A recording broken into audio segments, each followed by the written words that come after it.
Attention, podcasters. This is your dungeon compliance system. You have begun recording without completing the mandatory pre-run stretch. Your hamstrings are now a hazard. We are literally sitting. Incorrect. You are in a gravity-enhanced zone. Applying modifier. Your content has been flagged for excessive looting and calling the dungeon layout stupid. It is stupid. We prefer procedurally whimsical. New modifier. Dramatic whispers. Okay. Welcome to the New modifier. All hosts are now sentient turnips. I hate this. This change is permanent unless you file Form 12R, Request for Devegetabling. I hate this so much. Morale detected. Whoa. Initiating random explosion therapy. God fucking damn it. Fuck. Can we just start the episode? Of course. Just avoid saying the word roguelike. Today we will be talking about our favorite roguelike. Intro reset successful. I felt that. Just theme music, please. Now. Initiating theme music. Modifier Gregorian chant. Enjoy. Welcome to the episode. You will die many times. Please enjoy responsibly. My name is Dan. And my name is also Dan. And welcome back to the Dan the Games Man podcast. And we are going to be speed running today's podcast because, if you didn't know, the world is genuinely on fire at the moment. It's pretty much figuratively and literally in some places. So, thankfully, we're not actually escaping wildfires like thoughts and prayers to everyone who is, but it is ridiculously hot in here. So, sticking with the theme, we're going to be talking about our favourite roguelikes, games that you can play with very little time, as is going to be the runtime of today's podcast. But, as always, what have you been playing the past 2 weeks, Dan? So I've been away for a little bit. So I've been I'm actually playing on my Switch. So I've been really dialing in on getting back into Pokopia and Pokemon Swords and going through some of the absolute nonsenses on that one. Because that one's janky isn't the word, but it's just it's peculiar, I think is the best way I would put it. I really enjoyed it, but it was my first time playing a Pokemon game for very many years previous to that. Same. And I'm enjoying it. It's just very weird. It's the first time I've done anything that has like the Gigantamaxing or Dynamaxing or whatever the hell. Yeah, and I suppose, is it the first time you've played a fully 3D Pokemon? Yes. It's quite the jump, isn't it? Yeah, and some of the like the animations can be a bit strange. There's Astonish, like one of the little moves, and whatever the Pokemon is just does a quick little turn away and then goes and your Pokemon just takes damage. It's it's weird. It's like playing peekaboo. Jump scare. Yeah, it's very weird. And I also got to having Pikachu on Pokopia, which is very sad. Yeah. But cute.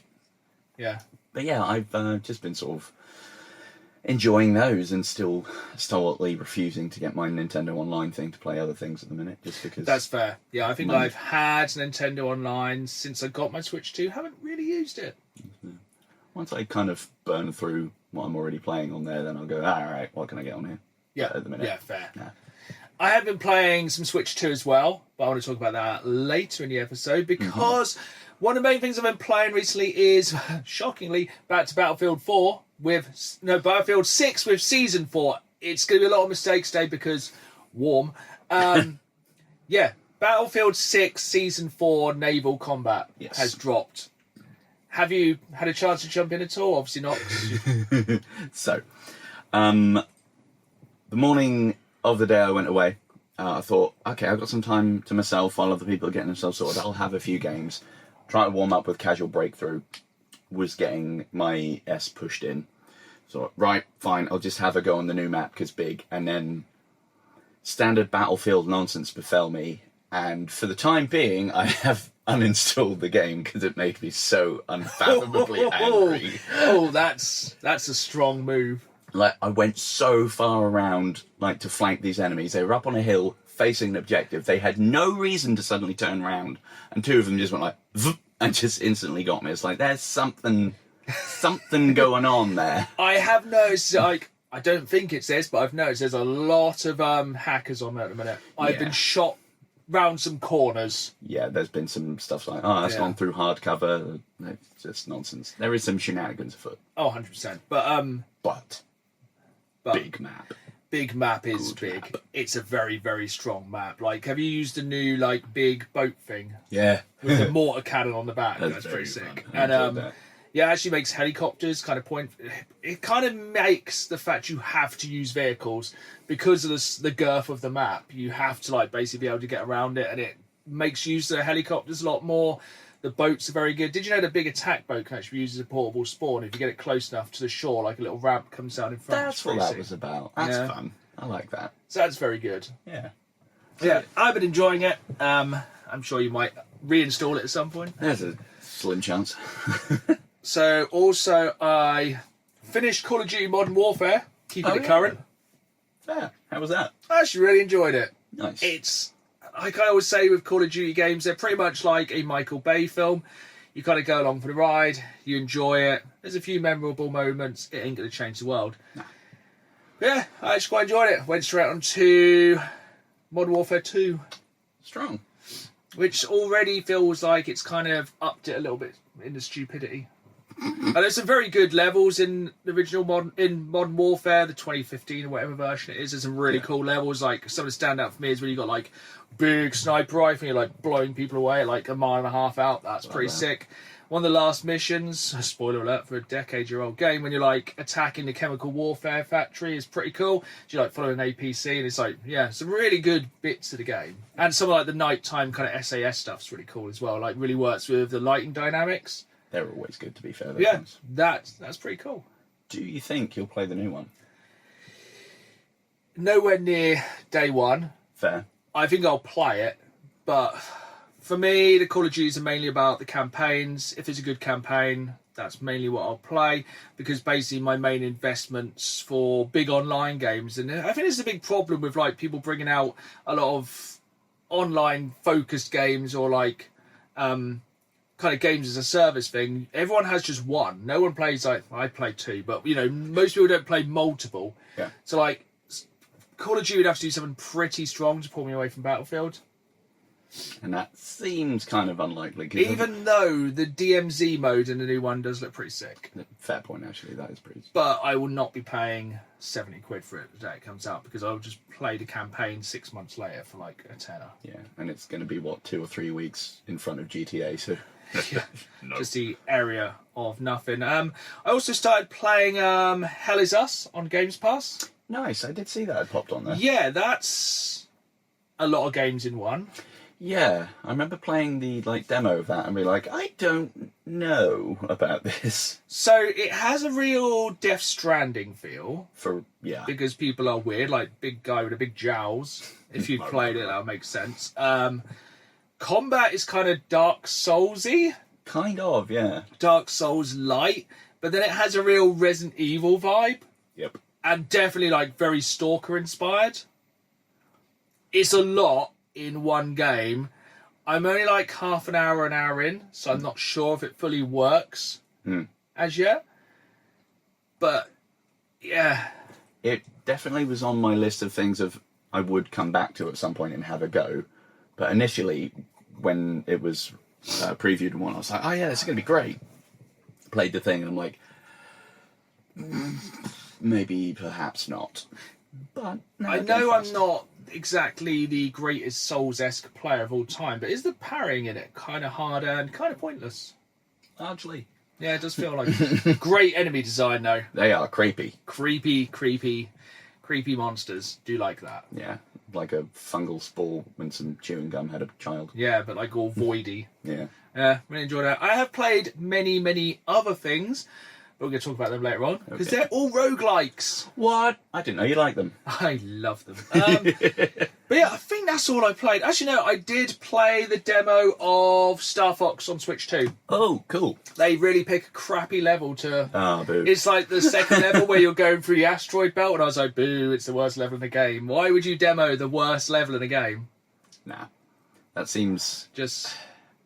Yeah, especially something that, people, were probably looking forward to it to a degree, but if it's a remake... Yeah. and it's already not going to have the sort of hype factor of seeing anything new, then it's like, oh, let's pull new people in potentially with a really dry level.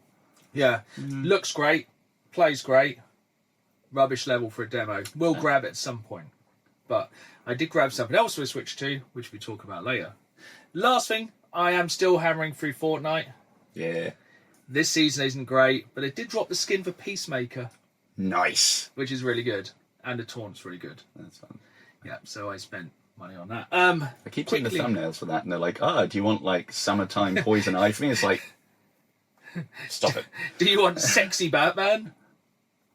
Perhaps. Yeah, it's a hot... If you didn't know, it is a hot bat summer. I did not know Batman was also doing things. Yes, it's a hot bat summer. He's topless. But still with cowl and cape? Yeah. Cowl and cape, but no shirt. Which was the look I was going to go for today for the podcast. It's probably a really good summer look. To be you fair. wouldn't burn your neck or back or so- shoulders. Yeah, actually. He's being sensible. Hot bat summer is the future, but... News! Xbox finally pooped the bed. Yeah, they did. More than normal. Yeah. We had a really good run of Xbox not doing anything incredibly stupid. Yeah. And then Xbox went down. Yeah, it went down hard. It tripped, stumbled, fell, cracked its kneecaps, and then chinned itself on a table. Yeah, it went down like your mum. It was down. Was it like 24 hours? I was Something at work like that, and missed all of it. But yeah, people were not impressed. Have they actually explained why? So, I tried finding a in-depth explanation, and so far all there is a lot of rehashing of the same corporate statement they made. But it seems largely that a license servicing that they heavily rely on, it did lots of sign-in scenarios that failed and then caused just widespread outage. So essentially, did Windows require an update? Yeah, basically, yeah. It's like the thing that would go, oh, do you have access to this game? And usually would go, yes, have game. It went, Which really goes well for the grim reality of the future of digital. yeah. And it's kind of funny that it's, that was Sunday into Monday. Yeah. And the time really last Friday, PSN went out for about 6 hours and couldn't access anything then either. So it's almost like if you get rid of the physical, it's kind of screwed. It's really good as well because it was the exact same time that Microsoft released the advanced version of Halo Campaign Evolved, where you could play it early if you paid extra for it, but you couldn't because you couldn't sign onto Xbox. I think the PS Network one can. I'm having a stroke. It coincided with the Marvel Tokon Fighting Souls open beta, so that's not gone great either because that went. I couldn't even find it to play. Yeah, and the PC one, terrible performance as well. So they're not really batting on any balls or cylinders. No, talking of terrible performance, have you seen the Halo Combat? Stupid name. Halo Campaign Evolved runs worse than the Master Chief Collection on the Steam Deck and the Xrog. Perfect. So the reimagined Evolved version of the campaign looks worse than a game that was released a decade ago on a console before. It feels which like was the reimagining of a console that's 25 years old. That's evolved in the sense that inbred kids maybe have extra fingers. That's combat devolved. Yes. I don't know if they've patched it now, but if you can find like pictures of Halo Combat Devolved on the Steam Deck, it looks janky. It looks like it's running on a Nokia. Yeah. Which is really disappointing because I was quite... I mean, I know it's only limited to those platforms, but it makes me worried for the quality of the game overall. I don't know. Also, Steam Deck, that's not doing great, is it? No. Sales have dropped about 80% since the price hike. Kel Surprise. Strange sticking like 200 quid on top of something for not a lot of reason. Something that wasn't available for a long while. Yeah, you can't get it, okay, but it now costs more. Doesn't bother them then. If you're enjoying us moaning about gaming at the moment, stay tuned for in 2 weeks' time in a podcast which we'll be recording straight after this because I'll be away, where we discuss is gaming a little bit these days.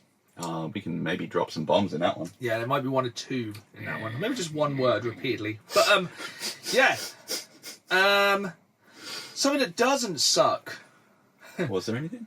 Yeah, I got a little something. Let me just load this up. So, this is the most shocking announcement of all time, but Bethesda is remastering Fallout New Vegas and Fallout 3.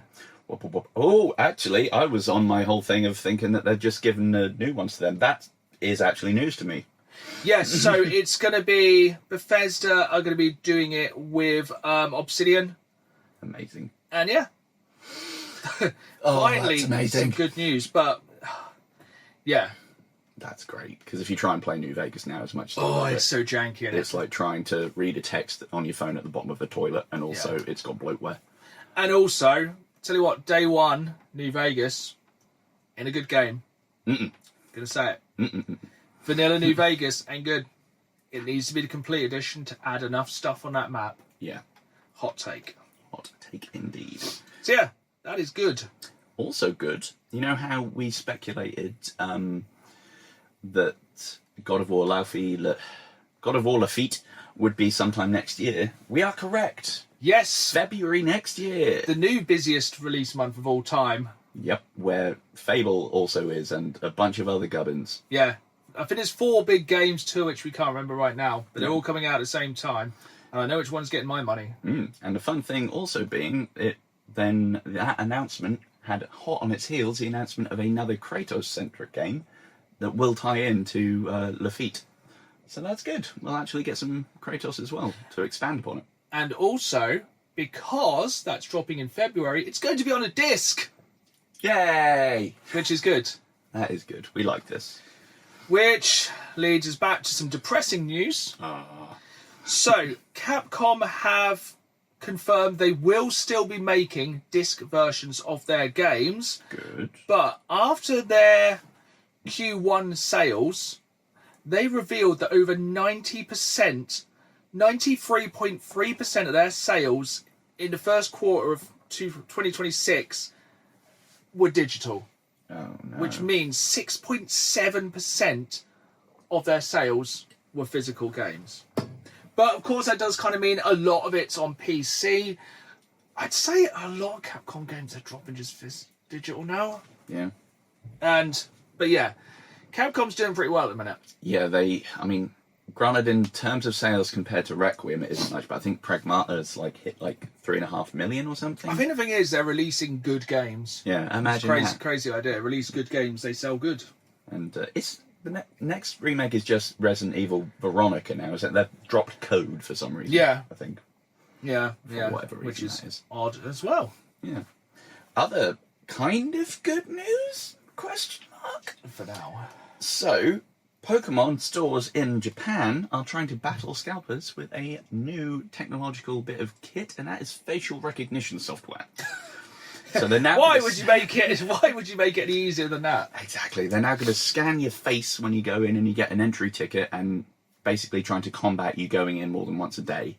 Although it won't do kids of elementary school age or younger, so I don't put it past scalpers to just go and get kids. It's going to be like the opposite of when you were young and you were paying a homeless person to go and buy your beers. It's going to be like creepy adults hanging outside the Pokemon store saying, "Oi kids, can you get some Pokemon cards? Go get me a charge. Oh, I need my cards. I need my fix. I'm itching."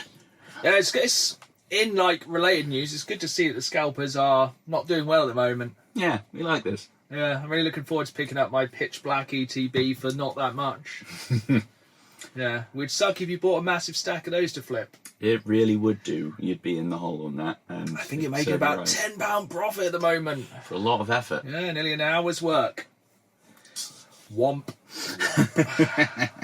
But yeah, I haven't had that much news this week. No, strangely.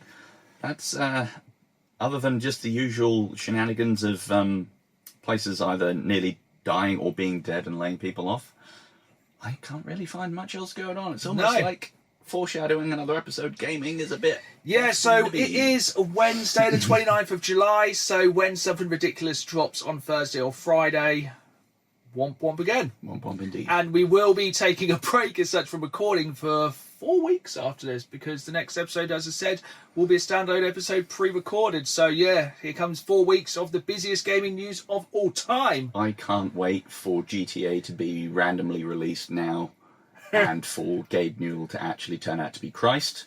And drop Half-Life 3. Yeah, and for 5 and 6. and All in Sega to announce new console. Yeah, and a Call of Duty. I tell you what, game Will, to be good. generally, something Xbox related will be announced. They will announce the Xbox is coming. Some shenanigans. Some box with no disc drive, and then I'll be sad. I did see one thing that's, I think, a rumour at the minute just because of patents, but apparently the PS6 controller might have digital buttons, so you can just map touchscreen bits. They don't even want us to have physical buttons. Oh, I can't even touch them. Oh, Fidget with them. Sony. Absolute ball bags.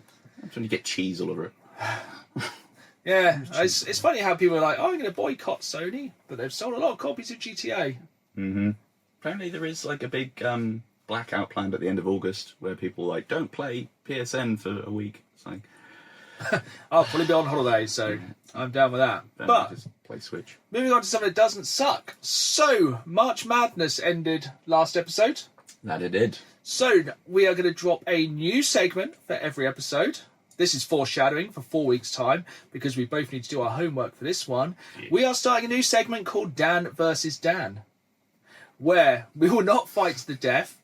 We will be discussing and putting a case forward for our favourite X versus X. And this time, I'm not going to blindside you and make you decide now because that's a little bit harsh. For the next podcast, I'd like you to prepare your favourite Call of Duty campaign of all time. So we're going to judge Call of Duty Easy. on just its campaign. Okay. Fair.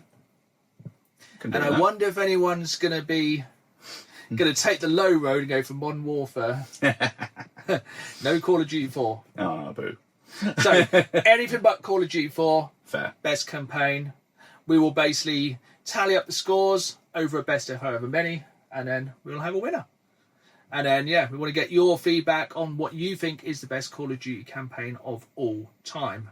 Excellent. There is some good ones. Yeah, to be fair, there are some like pretty solid ones before they start to fall into their own trap of just focusing on a multiplayer. But yeah, there's definitely some bad ones, but we're going to be focusing for once on the good. Speaking of, as we said, we are going to speed run the podcast today, and in a world where there is no time, and It's all gone. with both of us having ADHD and having the attention span of a gnat, we really enjoy. Yeah, it's actually amazing we get to sit down for an hour and do a podcast. We both really enjoy roguelikes. That we do. So we're going to be talking about our favourite roguelikes to play as of today in 2026. And I am going to lead on because I need to talk about Salmonids. Salmonids! I have Splatoon Raiders. Yay! It is good. It is, at time of recording, the 7th best game of all time according to Metacritic. I'm sorry, what? Splatoon Raiders is the 7th best game of all time according to Metacritic. Obviously, it is getting flooded with user reviews at the moment, Dang. but it's good. Is that- It is another reason to buy a Switch 2. Fair. And is that not just like across all platforms? It's not just Switch or anything. I know that's every game ever. It's the 7th best game of all time. That's it, Damn. Joe. I reckon it's because that fun little Ray guy going, ah! You mean Big Man? His own big man. Everything about it's incredible, I need it. except motion controls. Oh, absolutely Bin, not. turn them off No. straight away. Yeah. Do not want to be using that control to try and aim. More power to you if you do. I do not. Can you remember ever playing anything on PS3 where it's like throw the grenade by like, Yes. Throw the grenade. No, I'm going to throw my controller. yeah, I'm gonna boot this out. Yeah, it's great. That's fun. It's like 40 quid as well. It's really good. I was like, this can probably be pretty chill. It's not pretty chill. Salmonids are like, "Rah!" towards you all the time. They are like, I'm going to get you, boy. And yeah, it's very, very good. I'm only a couple of hours in because basically when I go away, that is going to be my go-to. The levels are very short. The customization is good. The weapon customization is good. I can see it's going to drag me in badly. In a good way. I love the movement in it because basically anywhere you spray ink you can then swim through, so you can like swim up walls, then jump out and go pow, pow, pow, pow, pow, and then Ooh. and yeah. The thing you can tell it's for Switch 2 as well because there's a lot going on. And like we saw the trailer and it's like that big sound that looked a bit derpy, go blah. And Yeah. like, yeah, they come in groups. And yeah, it's really, really good. I've already kind of got my loadout, which is like a long-range assault rifle per se, and a turret I can drop down. That's always my go-to. And yeah, then you can call in Big Man and his mech, and you could ride the ray. Go, it's really, really good. So are the levels like timed, or is it sort of? They're pretty short. It's basically like so far it's been like, here's 3 points, go to them, you win, and it's like, hooray! It's a good gives you good feelings. Nice dopamine simulator. It's good. It's like, do this, you did it, hooray! Then do this, and then basically once you build up enough power, then you get to ride Big Man. Nice. It's really good. It is definitely on my list. Yeah, I would say it's easily in the top 5 Switch 2 games of like the 6 that have been released. But yeah, I feel like it gives me the same feeling as when I played Donkey Kong Bonanza for the first time. I'm feeling, okay, yeah, this is a next-gen Switch 2 game, rather than this probably could have been on Switch 2. Yeah. And it just has that Nintendo feel of quality where you're like, yeah, this works, this is good, this is Actually fine. polished. Yeah. Nice. I suppose say that for Nintendo. I can't think of many instances where they've released a first-party game and it's actually like tripped and eaten its own head. No, they are quality over quantity, and yeah, this is a very good game. If you enjoy roguelikes, 100%. It's absolutely peak. My first one, see, I think all but maybe one of mine are not going to be at all surprises to you or the audience. No, so I've got some more random ones. Fair. That's why I had a deep dive this week and played a lot of new ones. So the first one, get the most obvious out of the way, Vampire Survivors. Really? Never heard of it? Yeah. What is this Vampire Survivors you speak of? I think it's a bullet hell kind of. Wow, that sounds like something I could put 200 hours into easy across multiple consoles. I genuinely think I own it 3 or 4 times now. Yeah, I've got it on mobile, Switch, Xbox. I don't think I own it on PlayStation yet. I think I've got it on And all the everything other than DLCs. Switch, but I also think I have it on Steam. Yeah. Just because. And oh my god, if you like just... It's as difficult as you want it to be, kind of. Like, because you can get really in-depth with trying to do the evolutions and, like, powering up weapons with each other. Or you can just, like, pootle around. But you don't have to fight. You just move around, you pick up floor chicken. And some of the DLC is just... Yeah, you've got the Castlevania DLC, which is absolutely ginormous. It's a game in and of itself. Yeah, then you've got the Contra, Also good. which is very, very good. And then some of the more kind of random ones, like in theme, like the Forest, and there's probably so... It's like an Among Us one, kind of. Yeah, there is. And there's a Balatro one as well. That's true, yeah. Oh god, that one was weird, but I liked That it. was weird. So good though. It's just until you unlock like endless mode, the rounds are only capped at 30 minutes, and then the Grim Reaper comes and bonks you on the head. But it's just such a not in a bad way, but time kind of slows down. You're like, this is going on forever. It's like, it's only been like 12 minutes. And it's one of those games is where you discover. You go, wait a minute, if I put this and this together, they make this. Yeah, And then when you get to the power where you can actually defeat death, yeah, that's pretty cool. you can basically, there is no stopping how powerful you can get in that game. You can get stronger and stronger and stronger and stronger, and the game will still try and fight you. Yep. I've had times where I've had like, loads of revives banked, and I'm slowly killing like death after death, and they finally get me, and I go, nope, regen, and then I just keep twatting again. So far as well, it is the only game that has made my Xbox Series X chug. Yeah. I think it was like, I'm going to put things on which make it have 10 times more enemies, and then I'm going to stack it so it's like 100% more enemies on one of the levels, which is insane, which already has about 1 billion enemies. There's like 10 billion enemies. And then you got like all of your weapons there and like spinning ones going around it and magic effects, and they can't even get near you. You're just like... You might just like,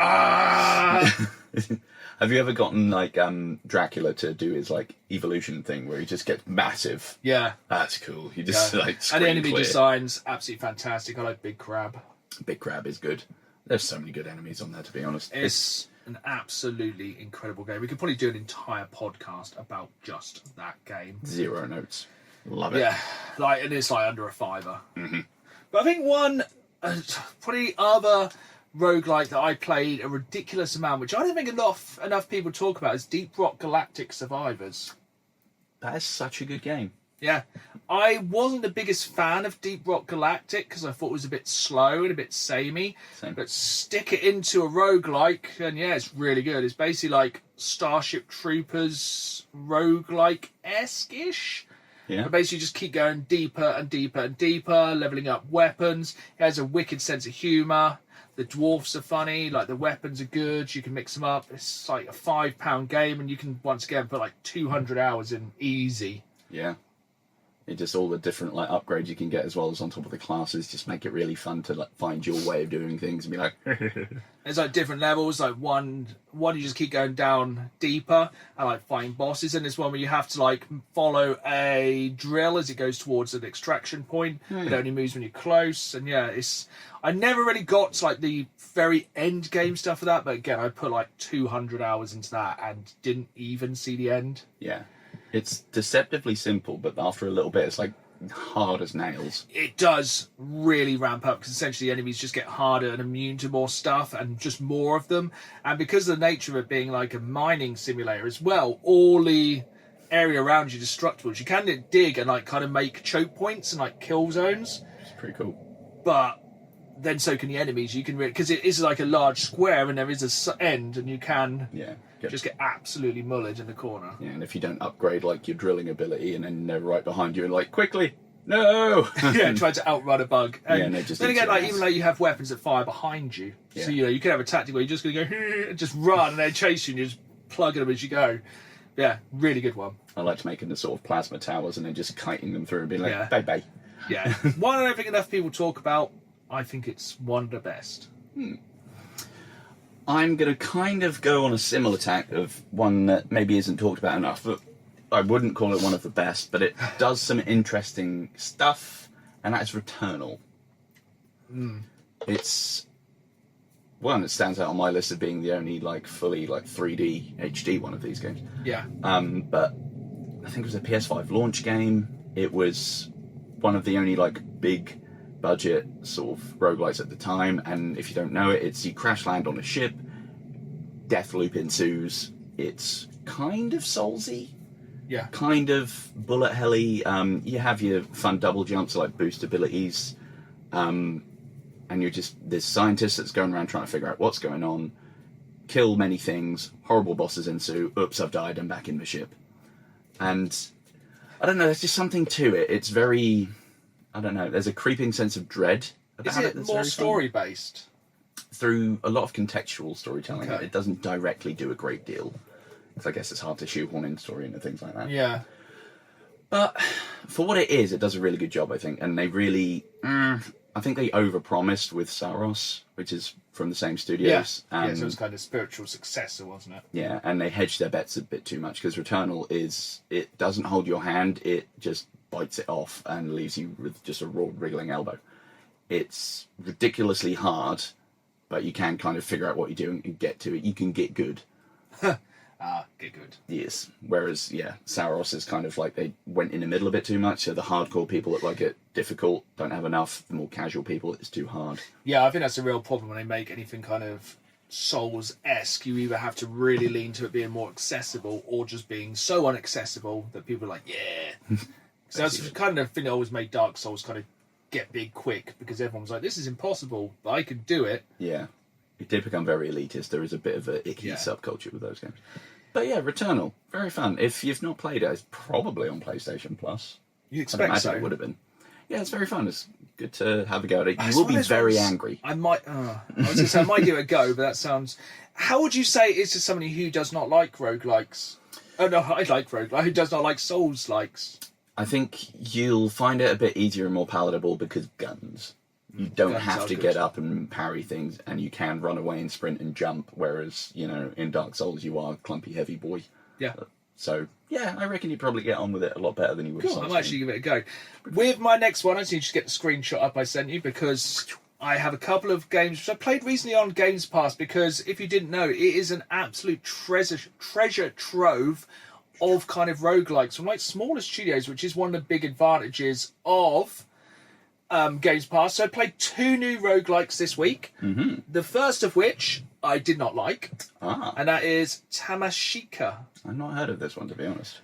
it has you know how a lot of games have a warning at the start saying you might get epileptic fits. I'm like, oh no, that one you probably might get epileptic fits. I just looked, and the So it's essentially like 8-bit Rainbow Road graphics, except it's a roguelike twitch shooter where you're going around a cylinder like a turkey Twizzler, but it keeps running, and the screen is like this consistently as you run, and the enemies come towards you. You can basically move sides. It's basically like a rhythm-based shooter as such, where basically if you miss or don't kill an enemy, you go back and then have to go forward. It's a head messer. Yeah, I just saw the developer It is Edgelord.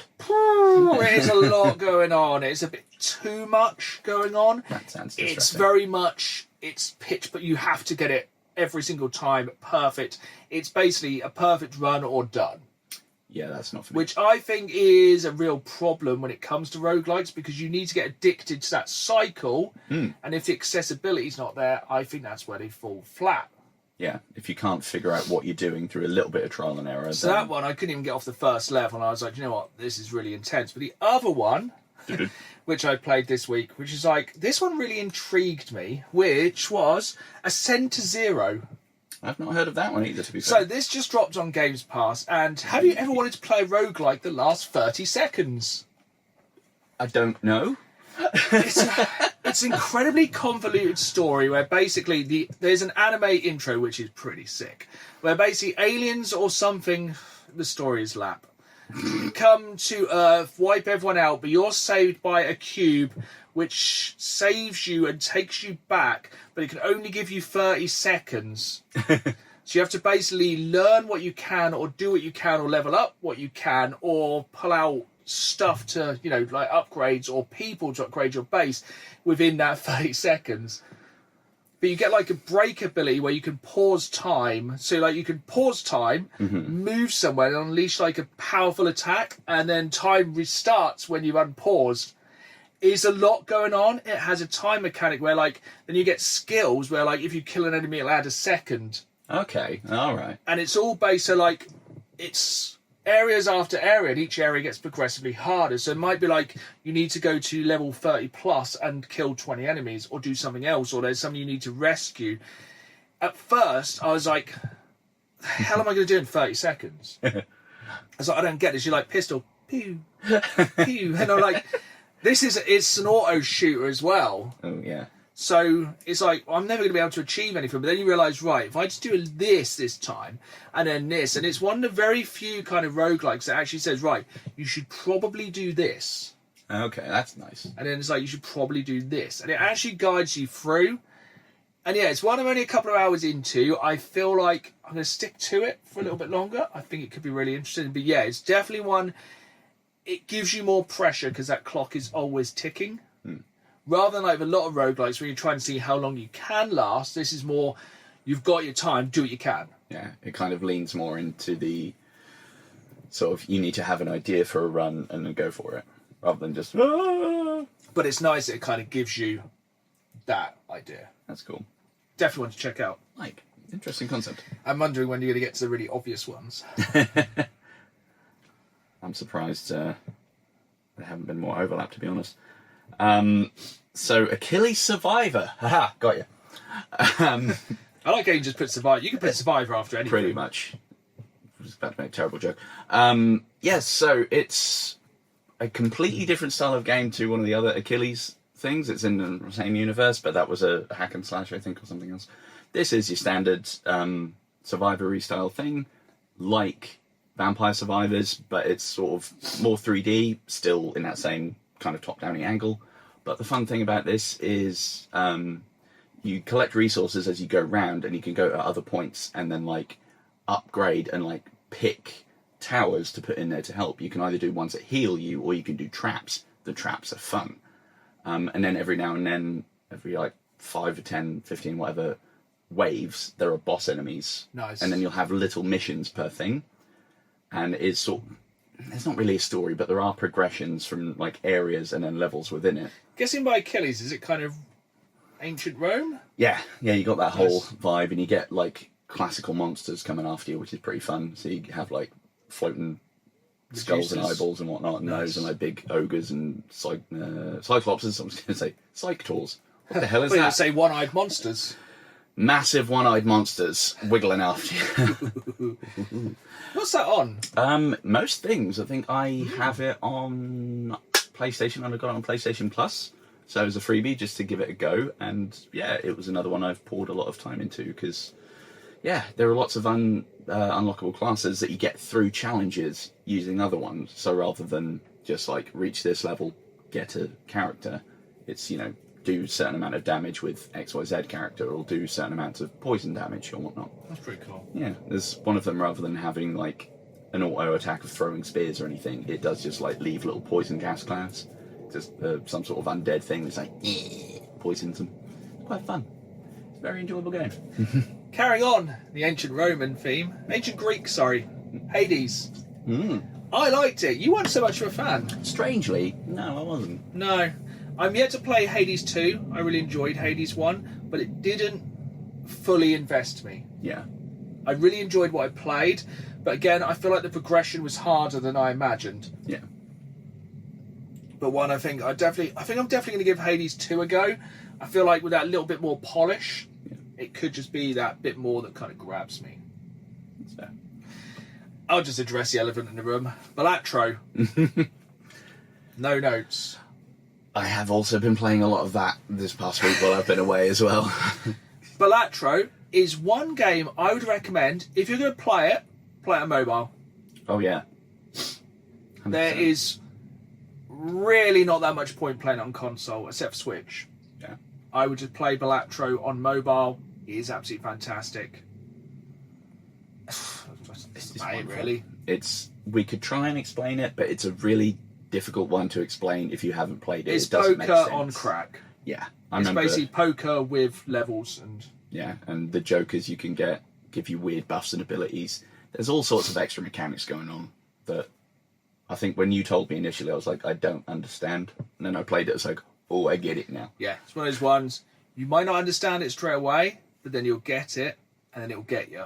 Oh, yeah, it will. And yeah, the rounds could be 5 minutes. They can pretty much be 5 seconds. Yeah. You mess up pretty quick. You can have a round end in less than 60 seconds. Yep. New modifier.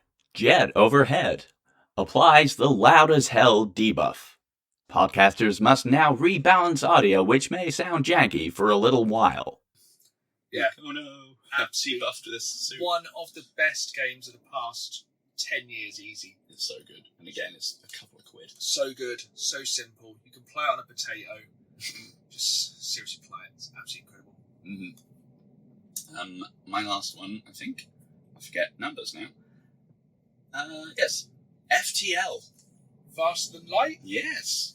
I was going to go with Absalom, but I've talked about that enough in the last couple of weeks. That is great, though. Yeah, FTL, Faster Than Light. It's a shipbuilding kind of strategy game. You have to manage your resources and jump from sector to sector.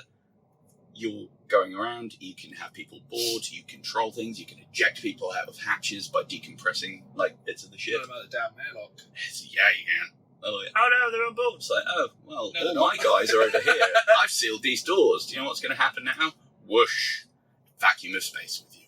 It's been a while since I played it, but I think the general vibe is you're trying to, like, outrun, like, a solar flare or some such thing, so you're just trying to go and you need to manage your resources. And That feels right now, doesn't it? Yeah, kind of. I don't think we're outrunning it. We're in it. Yeah, definitely that. But yeah, it's not a graphical powerhouse. It very much looks like it could have been built on paint, but it's a very addictive core gameplay loop, and it's just very fun to pilot your starship and imagine what it would have been like if Picard took a boot to the head and went like an absolute murder hobo. It's pretty fun. Nice. I'm sure there's loads more we are forgetting. We'll probably do a part 2 of our favourite roguelikes because, as I said, we are going to speed run today. But we have got some questions from you viewers, which are all on Dan's phone this time because my phone is being technical difficulties. So yeah, I think I sent them to you as screenshots. I do believe you did, yes. And yeah, you should have a couple of questions from people's... Questions.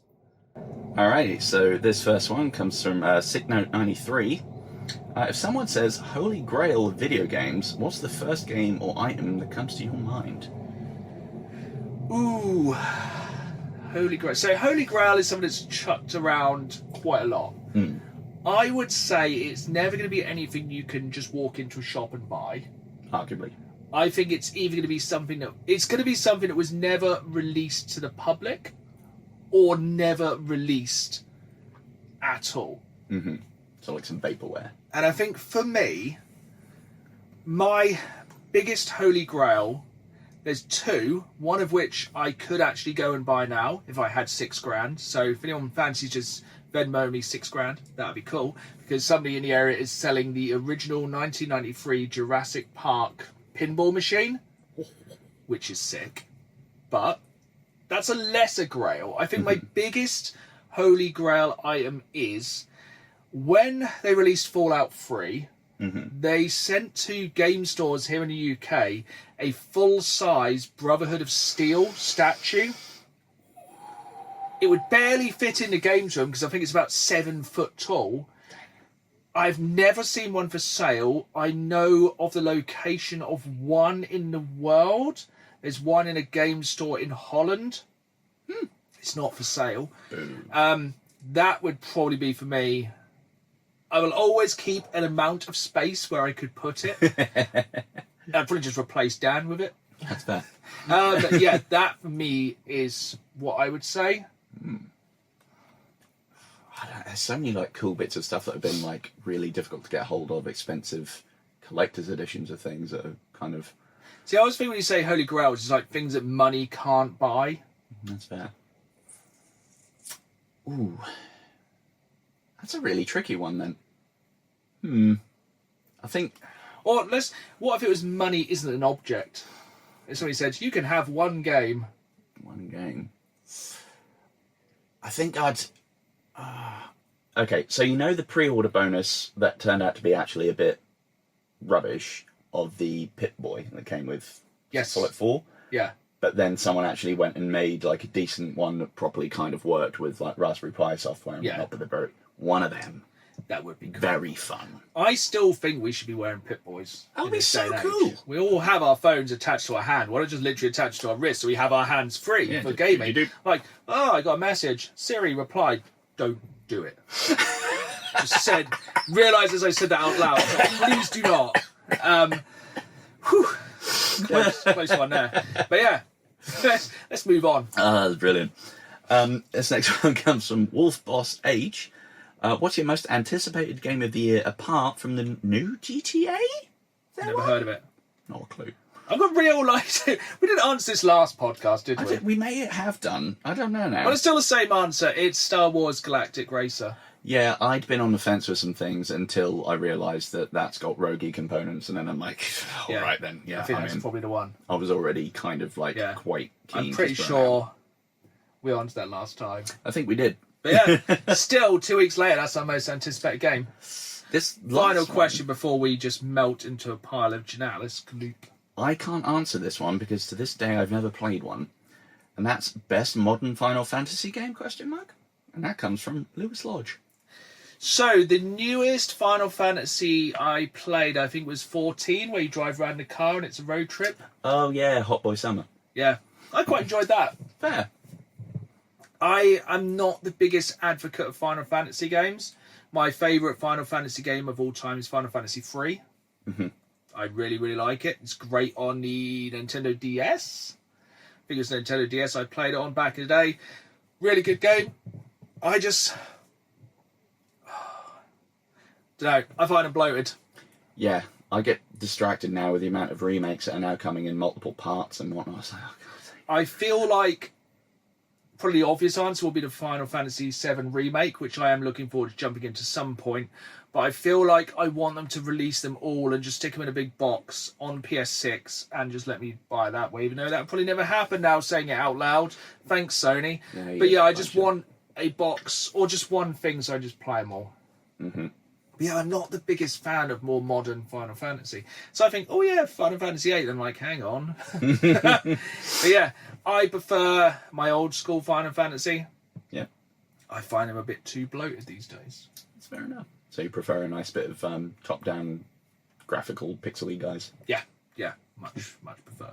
And also some of the early Final Fantasy, the chiptune music is absolutely elite. I love chiptune music. But yeah, a hot take to end a very hot podcast. But we are going to be jumping straight in to another episode, which you will see in 2 weeks' time, which will be the day it comes out. It's so warm, it's unreal, because I'll be on holiday, because God knows I need it. And so if you enjoyed this episode, make sure you hit that follow button. We drop new episodes every other Friday, wherever you get your podcast, as well as video version, exclusively on the Danny Games Band YouTube, with new videos every Saturday night at 5, as well as bonus content throughout the week. So make sure you follow us on YouTube, wherever you get your podcasts, and we will see you in 4 weeks for an update where I'm sure there's going to be a lot happen. But for now, it's goodbye from me. And it's goodbye from me. See you soon, and it's warm. It's so warm, I'm expecting Doomslayer to just appear and start massacring demons. I mean, I'd be happy to be put out of my misery at this stage.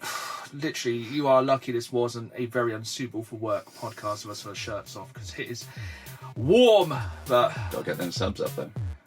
That's one way to cut. But, goodbye.